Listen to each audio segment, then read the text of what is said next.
আশ্বিনের মাঝামাঝি উঠিল বাজনা বাজি, পূজার সময় এলো কাছে।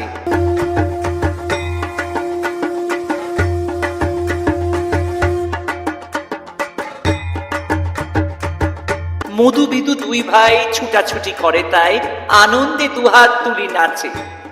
পিতা বসে ছিল দ্বারে, দুজনে শুধালো তারে, কি পোশাক আনিয়াছ কিনে?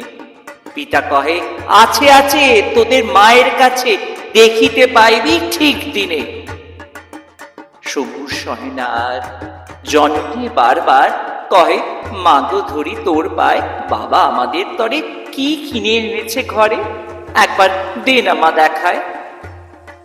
ব্যস্ত দেখিয়া মা দুখানি ছিটের জামা দেখাইল করিয়া আদর। মধু কয়, আর নেই? মা কইল, আছে এই এক জোড়া ধুতি ও চাদর।